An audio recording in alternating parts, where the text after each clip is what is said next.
Okay, this is part 14 of the 1973 homemade motorcycle, which is actually a 1972 Harley Davidson Sportster XLH. Well, I think this is the last video. I'm calling this one done. It's finished as far as I'm going to go with it. I think that it's pretty much complete. There might be a few details that need to be worked on, but on the most part, it's done.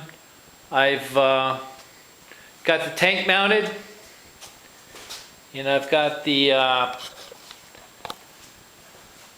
speedo cable hooked up. I've got the tack cable hooked up to it. I've gone through and kind of just polished where I've been handling it a lot. I polished the cam cover case, came back here and polished a little bit on the rear brake assembly, and worked on the front wheel a little bit, polishing that up. But it's pretty much done. It's a cool bike, and it really looks really well considering what it came from. If you've been following along on these videos, you've known that it was blue and it needed a lot of work, but we've gone through with the will it run and with the carburetor issue I had on it, and a lot of changes have been done to it as we've gone through it. It's been totally taken apart for the most part. I never pulled the engine out of it because the engine ran really well. And it's been painted. It's got the 1971 XLCH. Well, that glare is really bad, isn't it?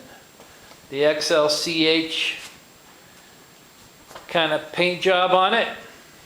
Sorry about the glare there. And but it's pretty well detailed. I've gone through it and cleaned it up because I've moved it into what we're calling my showroom with all the other bikes, but it was so dusty in the other room, so I spent quite a bit of time going through and wiping all the dust off of it and getting it so it's reasonably clean and got the dust out of it and parts that needed to be polished because I've handled them a lot. That's been done. The engine's pretty well detailed. You can see that the I love this paint scheme with the Harley Davidson #1 badging on it. That's really the style that I really like about these kind of bikes, being in the 1970 Evel Knievel era. But I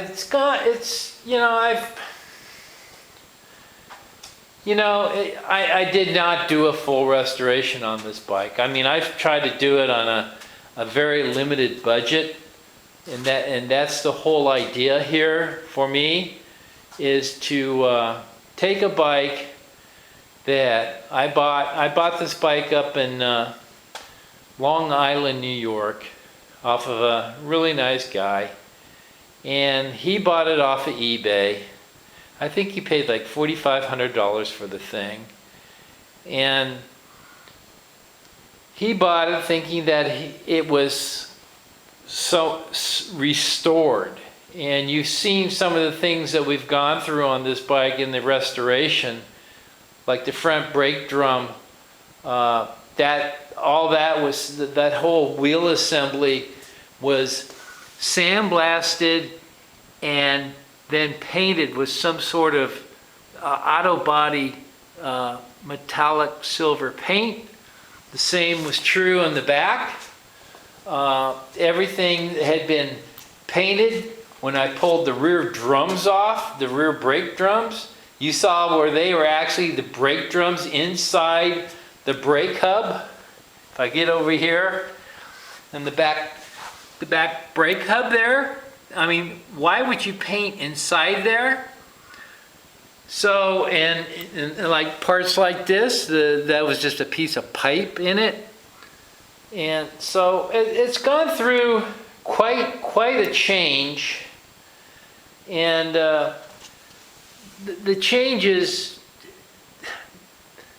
I'm just trying to bring this bike back to something that resembles what it would have been off of a Harley Davidson dealership showroom floor. I remember this bike, or this type of bike in the dealerships. I lived in the Santa Fernando Valley in California, and there was a dealership there that I frequently visited because I had a 1968 Harley Davidson California Highway Patrol bike, which I've probably mentioned before. And I've always loved the Evel Knievel era, and the number one thing was a big deal back then. And so I always frequently went to the shop to see what new motorcycles they had. And it was a very small dealership, so the dealership didn't really have enough room to where they could have a lot of motorcycles. I mean, they had some, I think they would have like maybe 3 or 4 Electroglides. They would have, 2 or 3 Sportsters. And then they had some of these, the Italian bikes in there as that was going on with Harley Davidson and with AMF. But Harley Davidson owned America before AMF bought Harley Davidson. So I just wanted to make a representative example of what an XLCH bike would look like. It's in my time frame as far as the bikes that I really enjoy the most. It shows you pretty much everything about the detail of the bike. And I tried very hard to make it reasonably original. I mean, there's lots of things on here that aren't original that I've pointed out before, like the exhaust pipe. That's not original to the bike. The shocks now, if you saw some of my earlier videos on it, I had to make those shocks. I bought those shocks for like $30 plus shipping on eBay. And I had the shocks that were on it were shorter, so I took some of the parts apart to make that. I had to clean up the rear fender or chain guard. Everything had to be polished. The rims had to be polished. I put new spokes on it. I put new seals on the rocker covers, and we talked about the rocker covers, how I actually was able to take the rocker cover boxes off without having to remove the cylinder heads. I had to buy some new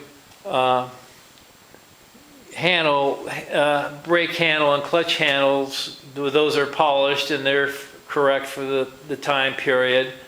I only had one of those, and so I had to buy. I bought a pair of them, so I just stuck those on there. But the instrumentation is now correct on it.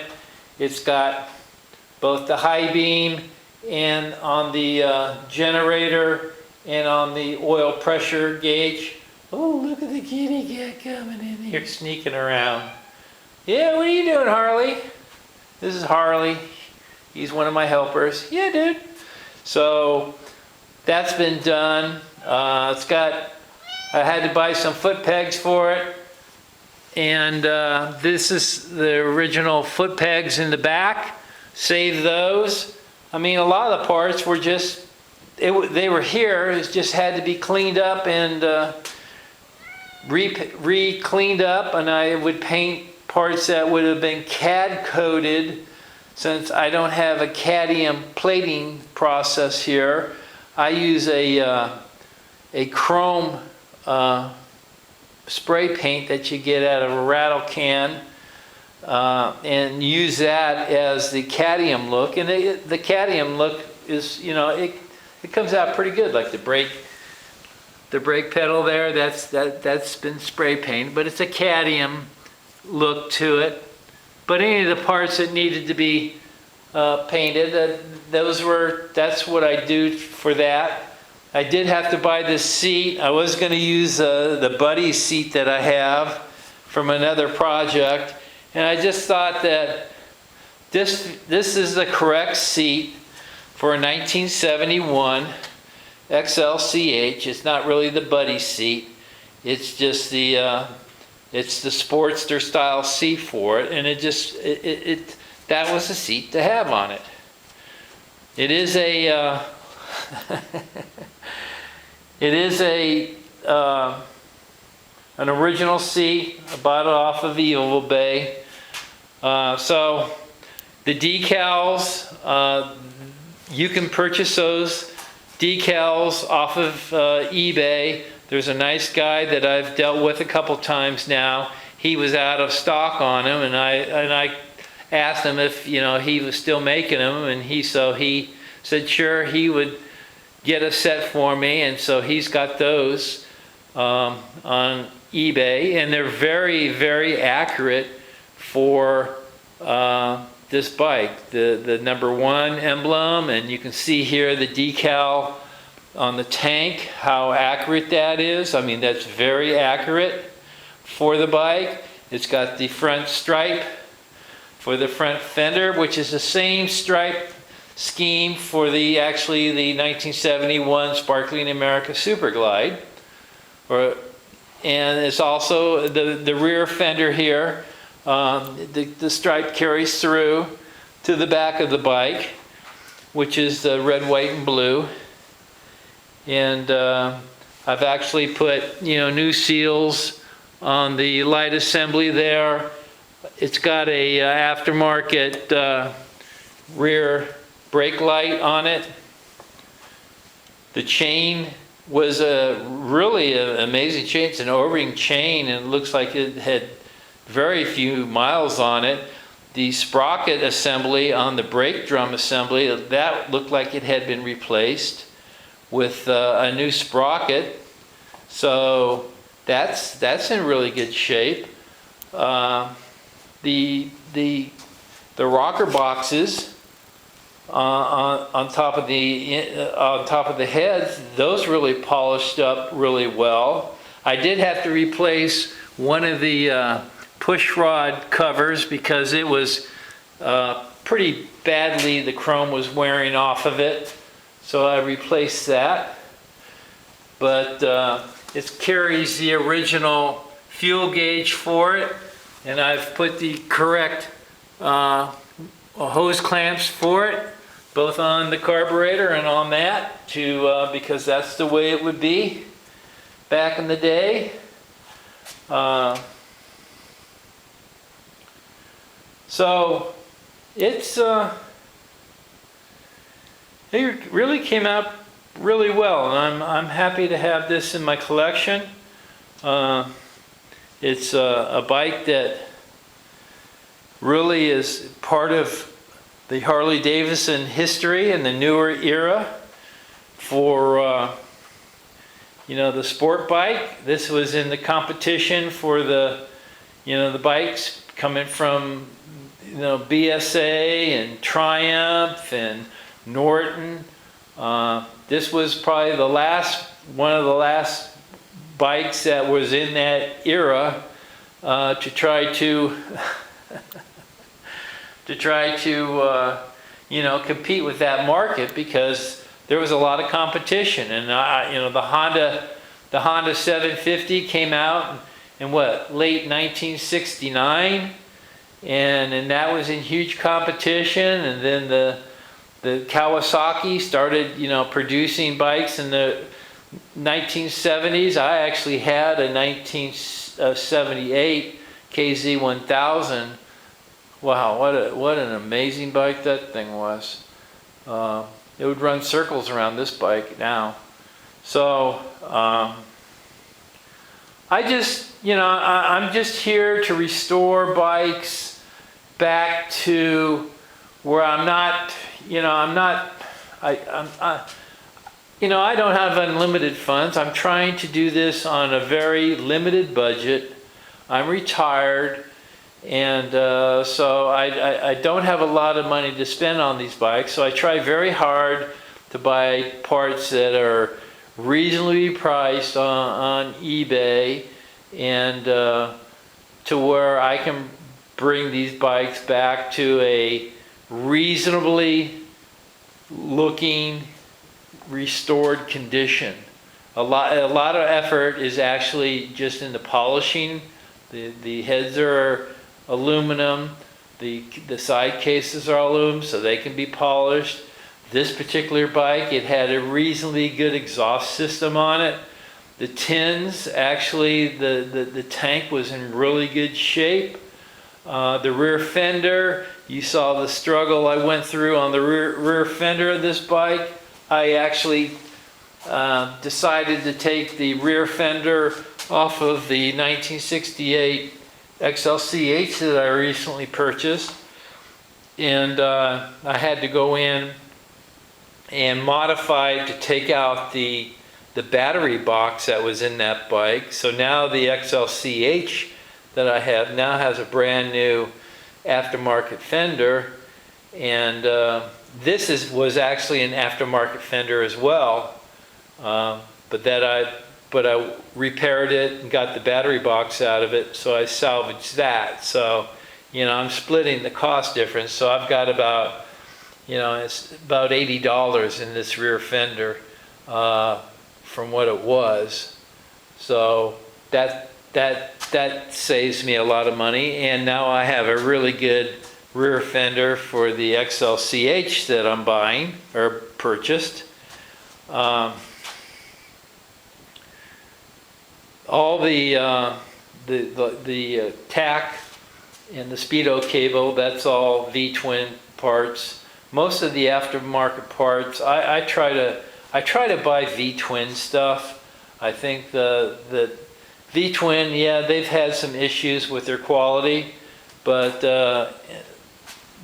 they're still probably one of the more reliable manufacturers for these older vintage bikes that do a really good job trying to preserve them.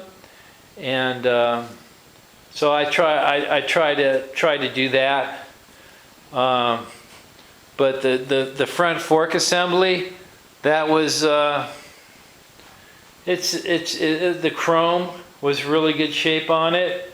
The fork tubes are in really good shape. The original Sportster XLH emblem was on there. The visor was in really bad shape, so I took that off, and believe it or not, that's polished aluminum. That's not chrome on there.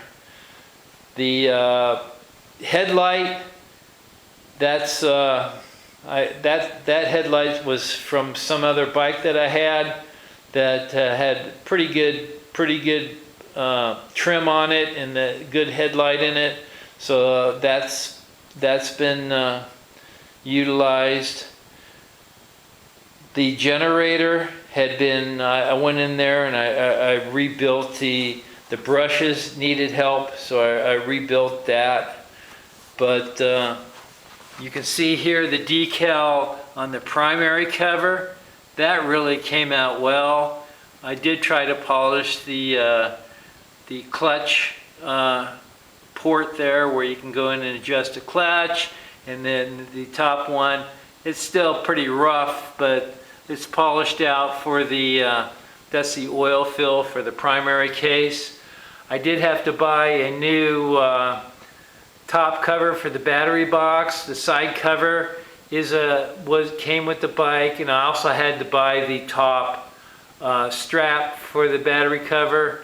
I had to purchase a voltage regulator for it.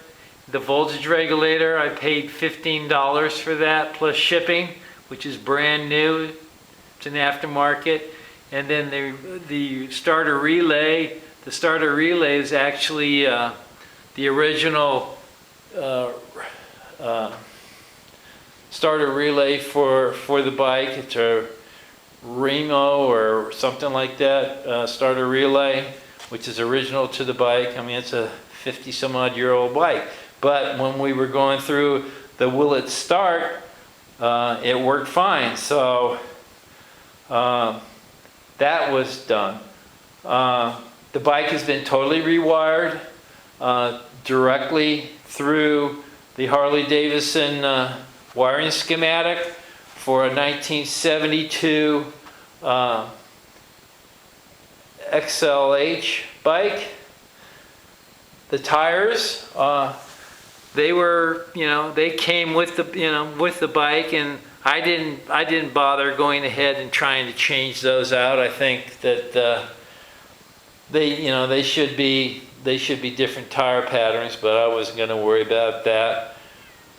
So that's the tires are in good shape. I did put new tubes in it because I took them all apart. I had to take them all apart because it's got chrome spokes on it that I laced up, and I trued the rims up. The rims, they've been trued to well within the Harley-Davidson spec. I think they're within like 10,000 to run out. So they really turned out very well. So, and most of the fasteners that I did replace, they're all grade 5 hardware that I purchased, cadmium plated, and most of the hardware that's used on this bike, I use the Harley-Davidson parts catalog for it. So most of the fastener, I would say 95% of the fasteners on this bike are the correct size fastener, the correct thread fastener, and they're grade 5 cadmium. So most of the hardware on here is within the Harley-Davidson specifications and are grade 5. Where I could save bolts from what was on this bike, because this bike, here again, a lot of the parts, the hardware that came on this bike looked like they were bought at Walmart. They were cheap, just low-grade bolts. They weren't grade 5. They were just low-grade bolts. Most of them were coarse thread, where fine thread was needed in a lot of it. So all those have been changed out for the correct size and thread pitch required for the bike by Harley-Davidson. And so I think we're calling this one done. It's far cry from where we got it from, and it's still a homemade motorcycle. But it's got most of the original parts on it, and parts that I did get for it. They are original Harley-Davidson parts. There's not a lot of aftermarket parts that I put on it other than what was needed. And the gas tank came out really nice. There was very few dents and dings in the fenders. And there was very few cosmetic issues with the frame and all of that, other than I did have to modify the seat mount area, where you saw that early on in the thing, where somebody went in and they cut off the mount for the front of the seat.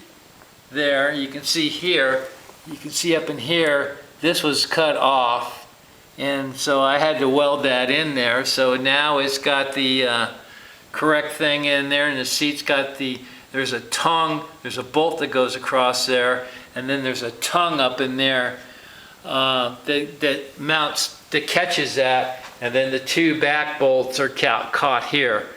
And I did nothing to this seat. I did not even restore the brackets on the back. I just left them be because it was original paint, and it wasn't bad enough to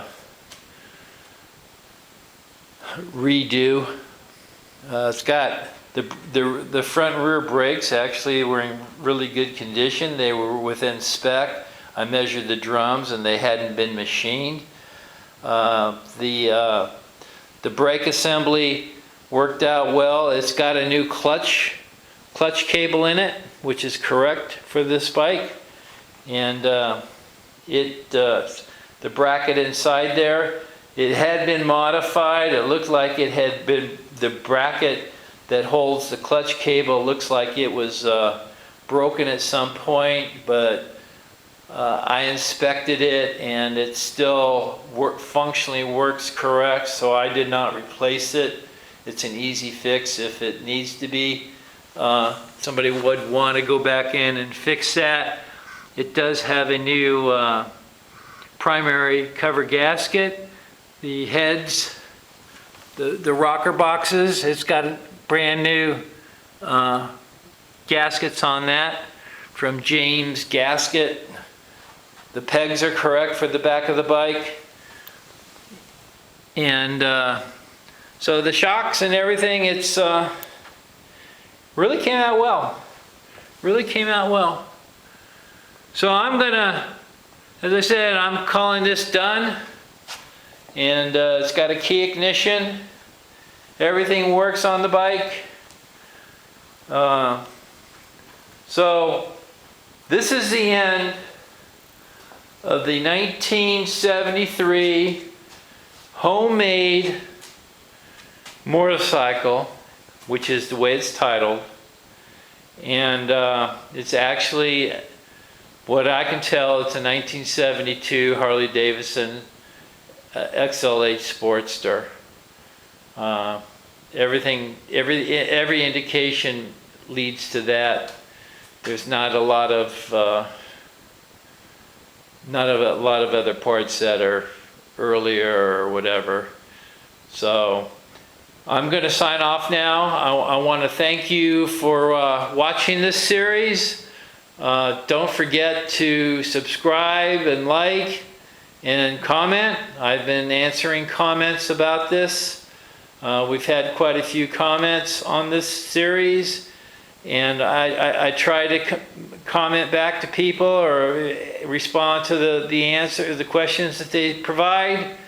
And I just want to thank you all for watching, and stay tuned to the next series, because we're probably going to be working on the 1971 Harley Davidson Electroglide. So thank you so much for watching. Bye.